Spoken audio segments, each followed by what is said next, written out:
त्यांच्या कुटुंबियांची मतं घेतलीत आणि आता त्यातल्या 81 लाख महिला कमी करून टाकल्या. 85 लाख ना, आणि 15,000 पुरुष कमी करून टाकले.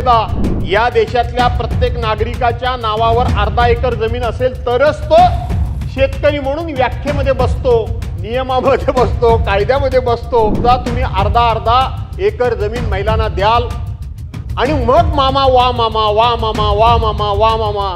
कधी तुम्ही लाडके भाऊ होता तेव्हा सरसकट पैसे फक्त दिले, सरकारी तिजोरीतून द्यायचे होते, स्वतःच्या खिशातले द्यायचे नव्हते.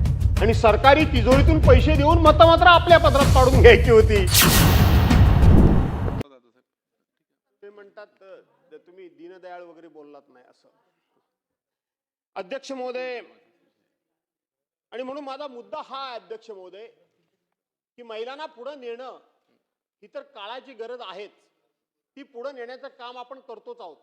आपण महिलांच्या बाबतीत कधी दुजाभाव ठेवत नाही आणि त्यातल्या आपल्या महाराष्ट्राची ती संस्कृती नाही.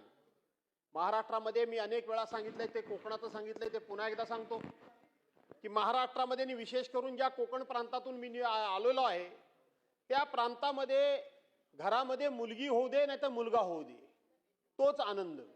मुलगा झाला म्हणून मोठा आनंद, मुलगी झाली म्हणून नाराजी, काही भानगड आपल्याकडे नाही. घरामध्ये मुलगी मोठी असू दे नाहीतर सूनबाई मोठी असू दे, जे सुनेचे लाड, आपल्या मुलीचे लाड ते सुनेचे लाड. सून आणि मुलगी आपल्यामध्ये भेदभाव कधीही नाही. आपल्याकडे हुंडा तर नावाला कोण कधी मागत नाही. 5 पैसे सुद्धा कोण हुंडा आपल्याकडे मागतं का? कोणी मागत नाही. कोकणामध्ये स्त्री भ्रूण हत्या आहे का? अजिबात स्त्री भ्रूण हत्या नाही. आता हे म्हणजे तुमचं ते काय ते सुसाईड वगैरे हे ते सगळं आत्महत्याविषयी सोडा, परंतु मुलगी काय आणि मुलगा काय. आता माझ्याकडे मला स्वतः, आता मी एक माझ्या घरगुती कार्यक्रम करून आलो. मी दादांना सांगितलं घरगुती कार्यक्रम करून आलो.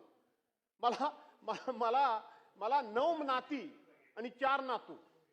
9 नाती आहेत आणि 4 नातू आहेत. काही त्याच्यात दुःख वाटायचं काही कारण नाही. मुलगी काय, मुलगी काय, पोरगा काय, पोरगी काय, हा भेदभाव आपल्याकडे काही नाही अध्यक्ष महोदय. आणि म्हणून आपण हे विधेयक आणलं, याला तर आम्ही समर्थन देतोच आहोत, याला विरोध करण्याचं काही कारण नाही. पण आपण ह्या विधेयकाची अंमलबजावणी कशी करणार आहोत? का आम्ही फक्त आज महिलांचं विधेयक मंजूर केलं म्हणून आमचं वाहवा, कौतुक आणि महिलांकडून आम्हाला शाबासकी मिळवून घेण्या पुरेसे विधेयक होणार आहे, की या विधेयकाची अक्षरशः अंमलबजावणी कशी होणार आहे ती तुम्ही सांगितली पाहिजे मंत्री महोदय. अर्धा एकर जमीन ही महिलांच्या नावावर असेल, या देशातल्या प्रत्येक नागरिकाच्या नावावर अर्धा एकर जमीन असेल तरच तो शेतकरी म्हणून व्याख्येमध्ये बसतो, नियमामध्ये बसतो, कायद्यामध्ये बसतो. त्यामुळं या महिलांना प्रत्येक आणि तुम्ही शहर आणि ग्रामीण भागाकरता एकच कायदा आणलेला, वेगवेगळा कायदा नाहीये. त्यामुळं शहरामध्ये सुद्धा तुम्ही अर्धा एकर जमीन महिलांना द्याल आणि मग मामा वा मामा वा मामा वा मामा वा मामा. कधी तुम्ही लाडके भाऊ होता, भाऊबीज घालू म्हणजे पदरात पाडून घेता का भाऊबीज देता याचा पत्ता लागत नाही. त्या 1500 रुपयाकरता 2,53,00,000 महिलांना 1500 रुपये दिलेत. 2,53,00,000 महिलांची मतं घेतलीत, त्यांच्या कुटुंबियांची मतं घेतलीत आणि आता त्यातल्या 81 लाख महिला कमी करून टाकल्या.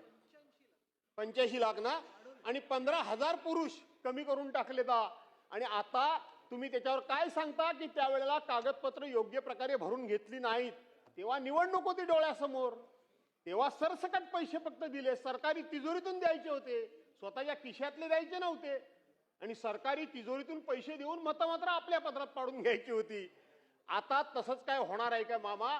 याचा विचार तुम्ही या ठिकाणी करण्याची गरज आहे. त्यामुळं रामायणातली, महाभारतातली, पूर्वीची कुठली तरी उदाहरणं देऊन महिलांचा उदो करून महिलांच्या पदरामध्ये काही पडणार नाही. दुसरी गोष्ट मामा, बरेच वर्षांचा माझा एक अध्यक्ष महोदय, आपल्यालाही कदाचित तो भेडसावत असेल असं मला वाटतं. अशाच नवनवीन घडामोडी पाहण्यासाठी 24 न्यूज चॅनलला आत्ताच सबस्क्राईब करा, शेअर करा आणि बेल आयकॉनला प्रेस करायला विसरू नका. आणि हो, तुमची प्रतिक्रिया देखील कॉमेंट बॉक्समध्ये नोंदवा.